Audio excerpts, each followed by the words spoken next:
अस्सलाम वालेकुम। आज हम unit number 1.2 an encounter of special kind ये चैप्टर को हम आज स्टार्ट कर रहे हैं। Before going to start we have to discuss on chit chat activity, warming up activity. हम यहाँ पे कुछ क्वेश्चंस दिए गए हैं और एक पिक्चर दिया गया है साइड से। आप देख सकते हैं कि ये फ़ोटोज़ के अंदर एक बच्ची जो है पानी में डूबी हुई है, सिर्फ उसका चेहरा दिख रहा है और एक बर्तन के अंदर एक छोटा सा पपी है, डॉग का बच्चा है, वो उसको लेकर जा रही है। तो we have to discuss on this poster. यहाँ पे इससे रिलेटेड कुछ क्वेश्चंस दिए गए हैं, हम ये क्वेश्चंस के ऊपर थोड़ा सा फोकस कर लेते हैं। यहाँ पे पहला जो क्वेश्चन दिया गया है, why do you see in the picture, what do you see in the picture. इस फ़ोटो में आपको क्या नज़र आ रहा है। तो हमने फ़ोटो में देखा कि हमने देखा कि एक बच्ची जो है उस डॉग के बच्चे को, कुत्ते के बच्चे को जो है वो पानी से बचाकर लेकर जा रही है। सेकंड क्वेश्चन यहाँ पे दिया गया है कि what do you think the girl is trying to do, why. अब यहाँ पे ये पूछा गया है कि वो बच्ची, आप क्या सोच रहे हैं या आपको क्या लगता है कि बच्ची क्या करने की कोशिश कर रही है और क्यों। तो हम देखेंगे कि ये बच्ची जो है उस एनिमल को बचाने की कोशिश कर रही है, क्योंकि अगर वो उसको छोड़ देती है तो वो पानी में डूब जाएगा और हो सकता है कि वो मर भी जाए। तो हर मखलूक की जान कीमती होती है, इसलिए वो उसको, उसके अंदर एक एहसास है, एक फीलिंग है, एक दर्द है उस जानवर को लेकर, इसलिए वो उसको बचाने की कोशिश करती है। अनदर क्वेश्चन यहाँ पे जो दिया गया है कि if you were in the place of that girl what would you do, कि अगर आप उस बच्ची की जगह होते तो आप क्या करते। तो जनरली जो है हम भी उस बच्चे को बचाने की कोशिश करते, क्योंकि वो, उसके अंदर इतनी ताकत नहीं है कि वो इतने हाई लेवल पानी के ऊपर जो है वो अपनी जान को बचा सके। तो ये हमारा इंसानियत के नाते फ़र्ज़ बनता है कि हम उसकी जान बचाएंगे। उसके बाद नेक्स्ट लास्ट क्वेश्चन जो दिया गया है, do you think she will become successful in her mission. अब यहाँ पे पूछा गया है कि क्या आपको ऐसा लगता है कि ये बच्ची जो है अपने मिशन में, अपने काम में, जो उसने टारगेट बनाया ये जानवर को बचाने का, इस पपी को बचाने का, उसमें कामयाब हो जाएगी। तो ऑफ कोर्स उसके अंदर हिम्मत, कॉन्फिडेंट लग रही है। अगर उसके अंदर कॉन्फिडेंट नहीं होता तो वो इस तरीके की डेंजर काम नहीं करती थी, खुद को, अपनी जान की जोखिम डालकर उस बच्चे को बचाने की कोशिश कर रही है। तो definitely she will get success in her mission. तो this is the chit chat activity यहाँ पे दी गई है। Now we are going to directly come to our topic, an encounter of a special kind. ये हमारा यूनिट नंबर 1.2 है। एक ऐसी मुलाकात जो एक ख़ास किस्म की है। Encounter of a special kind, एक ऐसा सामना जो कि एक, जिसके अंदर एक अलग सी बात हो, एक ख़ास बात हो, एक ख़ास किस्म का सामना, एक ख़ास किस्म की मुलाकात। The meaning of the title of this chapter. तो सबसे पहले हम इस चैप्टर काफ़ी लेंदी है, तो हम इसको 2 या 3 पार्ट में फिनिश करेंगे। तो हम देखते हैं, यहाँ पर लेसन हम स्टार्ट करते हैं।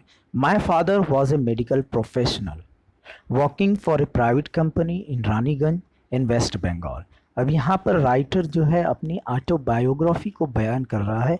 वो अपने साथ हुए वाक़यात को जो है इस चैप्टर के ज़रिए बयान कर रहा है। वो कहता है कि my father was a medical officer professional medical professional working for a private company in Raniganj West Bengal.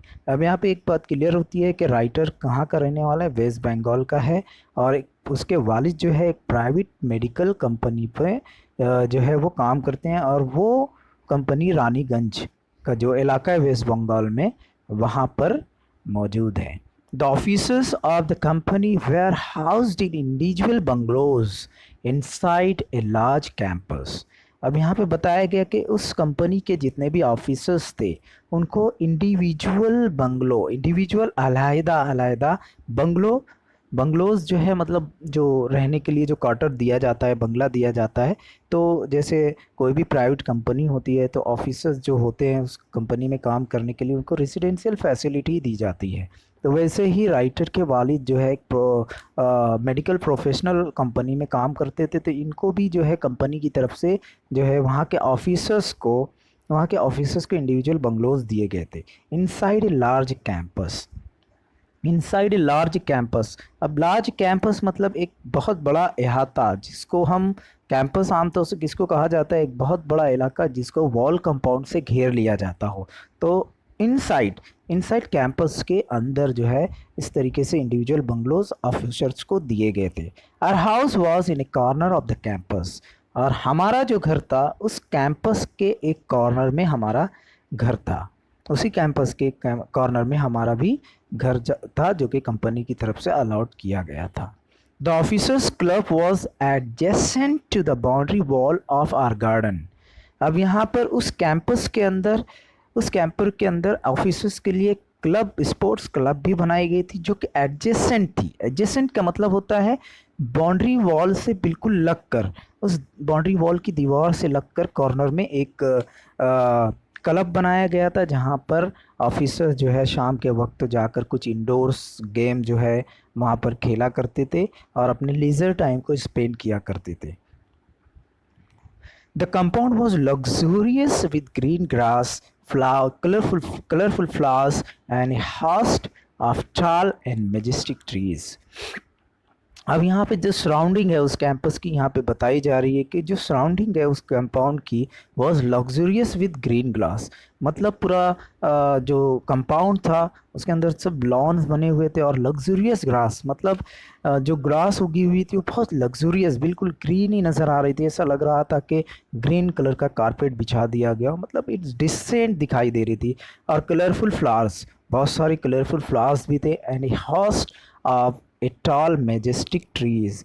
Host का मतलब यहाँ पर होता है मेज़बान, एक ऐसा यानी मेज़बानी करने वाला, मतलब कोई अगर कैंपस में एंट्री करता है तो वहाँ पे एक टॉल मेजेस्टिक ट्रीज था। मेजेस्टिक का मतलब होता है बहुत शानदार, शान और शौकत वाला, एक यानी एक ऐसा दरख्त था जो बहुत ही ज़्यादा खूबसूरत और शानदार नज़र आ रहा था, और वो होस्टिंग कर रहा था उस कैंपस के अंदर। The seasonal vegetables in the kitchen gardens of the household and the magnificent trees constantly attracted squirrels and many species of birds. अब यहाँ पे बताया कि seasonal vegetables in the kitchen garden of the households and the magnificent trees, यानी जो भी वहाँ पर ऑफिसर्स रहते थे तो किचन गार्डन मतलब किचन से लगकर जो इलाका खाली था वहाँ पर लोग जो है किचन गार्डन बनाए हुए थे। किचन गार्डन मतलब कि डेली यूज़ में डेली इस्तेमाल की जाने वाली जो सब्जियाँ होती है, मिर्ची है, टमाटर है, ये सब ये अपने घर के पास ही किचन से करीब जो अहाता होता है वहाँ पर वो खुद ही उसकी काश्त करते थे, उसकी ग्रोइंग करते थे, उसकी ग्रोथ करते थे, और उसको अपनी फ्रेश वेजिटेबल्स जो होती थी वो उसको इस्तेमाल करते थे। इसके अलावा वहाँ पर जो the magnificent trees constantly attracted squirrels. Constantly का मतलब होता है हमेशा। वहाँ पे एक मैग्निफिसेंट जो आलीशान जो दरख्त था जो होस्टिंग करता था वो आमतौर से वहाँ पर अट्रैक्ट करता था। अट्रैक्ट करना, अपनी तरफ रागिब करना, किसको? स्क्वायरल्स। स्क्वायरल्स गिलहरी को कहा जाता है, गिलहरी को अट्रैक्ट करता था। And many species of birds, species किस्म को कहा जाता है, बहुत सारे किस्म के परिंदे जो है उस मैग्निफिसेंट शानदार आलीशान दरख्त के ऊपर आकर बैठते थे। A group of langurs and even made their den in an aswatha tree nearby. उस कैंपस में ग्रुप ऑफ लंगूर्स भी रहा करते थे। ग्रुप बंदरों का एक झुंड जिसको कहा जाता है, बंदरों का एक झुंड रहा करता है। Had even made their den in Ashwattha. अस्वथा एक दरख्त का नाम है नियर बाय जो उस कैंपस के करीब में ही था। तो वो लंगूर, ग्रुप ऑफ लंगूर ने अपना वहाँ पर डेन बना लिया था। डेन आमतौर से जनरल लैंग्वेज के अंदर उसको अड्डा कहा जाता है, अपना आने जाने का एक जगह बना ली थी। वो हमेशा जो है आना जाना उनका लगा रहता था, एक डेन बना लिया था उन्होंने वहाँ पर।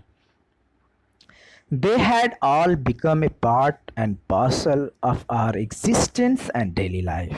और ये सारे लोग जो है हमारी ज़िंदगी का एक part and parcel of our existence and daily life, हमारे वजूद का, हमारी डेली लाइफ का ये एक हिस्सा बन चुके थे। मतलब हम रोज़ाना जो है उनको देखा करते थे। यूँ समझ लीजिए कि उस कैंपस का वो एक हिस्सा बन चुके थे।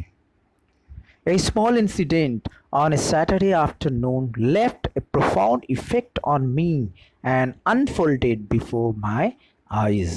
अब यहाँ बताया गया कि स्मॉल इंसिडेंट, उसी दिन जो है एक स्मॉल इंसिडेंट हादसा जो है वो हादसा जो पेश आया ऑन सैटरडे आफ्टरनून, शनिचर की दोपहर के बाद का ये वाक़या है। लेफ्ट ए प्रोफाउंड इफेक्ट, जो कि मेरी लाइफ पर एक प्रोफाउंड का मतलब गहरा, इफेक्ट असर, बहुत गहरा असर छोड़ गया। On me and unfolded before my eyes, और जब ये हादसा मेरे सामने हुआ तो जो मेरी आंखें हैं अनफोल्डेड, खुली की खुली रह गई। मतलब मैं बहुत शॉक्ड हो गया वो इंसिडेंट को देखकर। क्यों?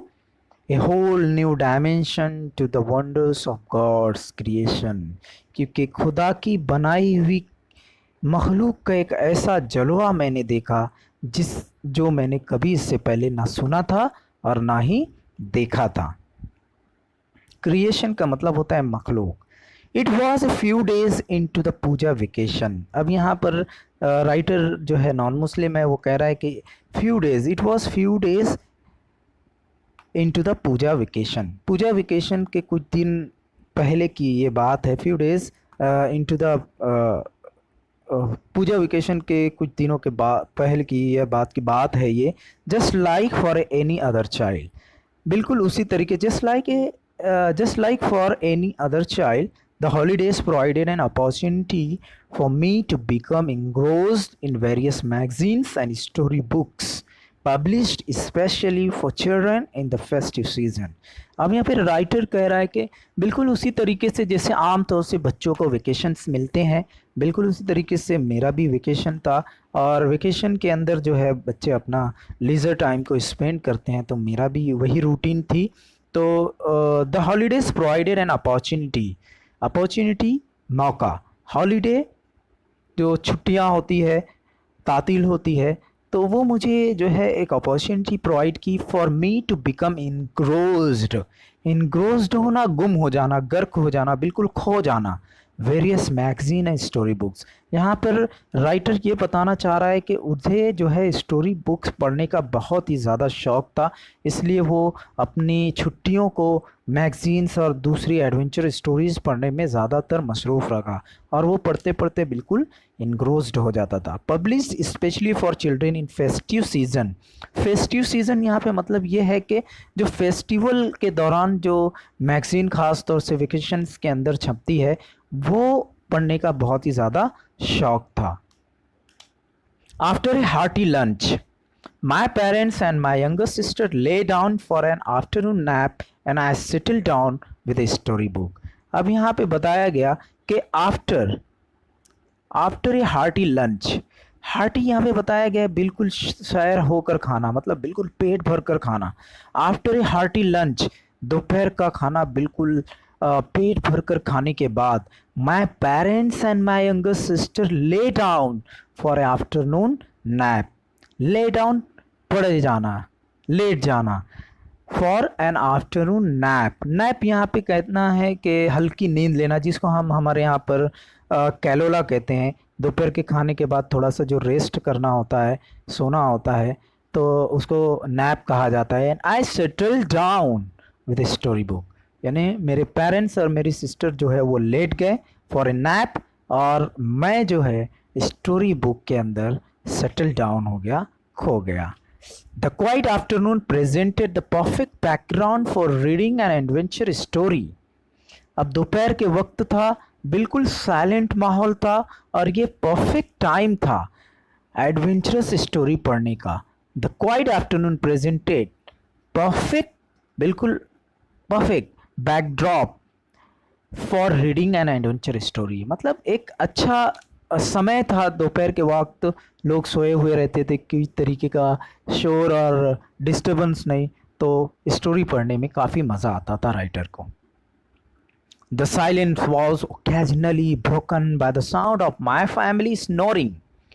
अब यहाँ पर राइटर कह रहे कि silence was occasionally broken by the snoring of my family. अब यहाँ पर ओकेजनली का मतलब होता है कभी कभी, यानी कभी कभी क्या हो रहा था कि जो साइलेंट जो था वो ब्रोकन हो रहा था, डिस्टर्ब कर रहा था। किस वजह से? My family snoring. स्नोरिंग का मतलब खराटे लेना, जो हम स्नोरिंग करते हैं सोते वक्त जो खराटे लेते हैं, उसकी वजह से कभी कभी जो है जो साइलेंस था वो ब्रोक हो रहा था, टूट रहा था, उसकी कड़ी टूट रही थी। The intermittent chirping of house sparrows. और किस तरीके से साइलेंस को ब्रोकन हो रहा था? Intermittent chirping. इंटरमिटेंट का मतलब होता है चिड़ियों की जो फ्रीक्वेंट कंटिन्यूअस जो है आवाज़ जो है वो भी साइलेंस को ब्रोक कर रही थी। ऑफ स्पैरोस, जो छोटी चिड़िया होती है स्पैरोस उसको कहा जाता है, उसकी कंटिन्यू चिरपिंग करने की आवाज़ से भी साइलेंस ब्रोक हो रहा था। द हर्श कैविंग ऑफ क्रो, कौवे की चिल्लाने की आवाज़ जो है, हर्ष बदमिजाज जिसको बोलेंगे, बद्धा जो है कौवा की आवाज़ से भी जो है साइलेंस ब्रोक हो रहा था।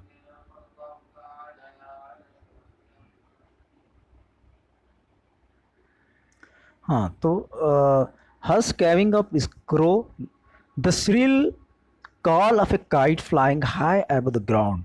अब वहाँ पर क्या हो रहा था कि कोई बच्चा जो है पतंग भी उड़ा रहा था, तो उसकी जो आवाज़ थी, श्रिल तेज़ आवाज़ जो है वो साफ तौर से सुनाई दे रही थी।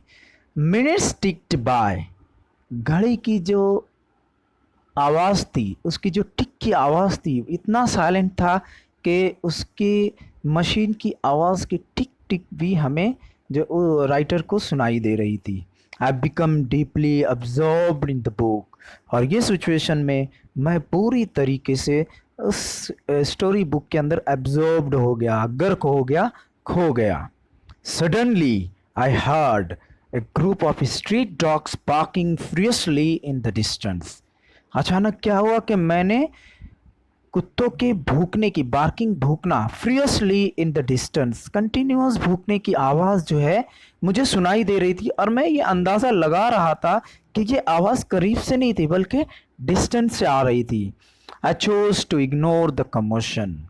और फिर मैंने ये फैसला किया कि मुझे इग्नोर करना चाहिए। इग्नोर करना, नज़रअंदाज करना, अवॉइड करना। द कमोशन, कमोशन शोर को। Thinking that the pack of dogs might have cornered a hapless pig। और उसने, राइटर ने ये सोचा कि हैप्लेस, बिल्कुल बदनसीब पिग जो है, एक जानवर जो है, पिग जो है वो आया हुआ है और कुत्ते जो है जो बहुत सारे कुत्ते उसके ऊपर भूख रहे हैं, इसलिए इस तरीके की आवाज़ आ रही है। But soon the barking became louder and more aggressive। लेकिन जल्द ही क्या हुआ, कुत्ते की जो भूखने की आवाज़ थी और तेज़ हो गई, लाउडर एंड मोर एग्रेसिव। उन आवाज़ में गुस्सा नज़र आने लगा, एग्रेसिव, गुस्सा दिखने लगा। And the alarmed cawing of flock of crows added to the cacophony. And the alarmed cawing of flock of crows. और अचानक क्या हुआ कि बहुत सारे कौवों की चिल्लाने की आवाज़ जो है इस ऐड हो गई टू द कैकोफोनी। कैकोफोनी का मतलब शोर शराबा, जिसके अंदर बहुत सारी किस्मों की आवाज़ हो और जो वह हर साउंड क्रिएट करे। तो ये कुत्ते की भूखने की आवाज़ में कौवों का भी चिल्लाना शामिल हो गया। I also heard the disturbance approaching closer. और मैंने अंदाज़ा लगाया कि जो डिस्टर्बेंस अप्रोचिंग क्लोजर की ये जो हादसा है अब यहीं आसपास करीब में ही हैपेंड हुआ है। उसके बाद देखेंगे next line, curiosity got the better of me.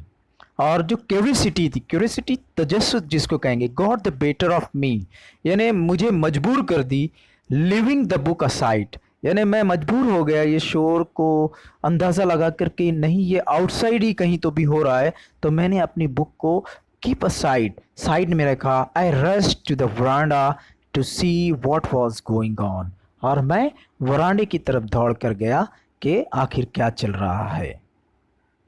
बाकी के हम नेक्स्ट लेक्चर में कंटिन्यू करेंगे।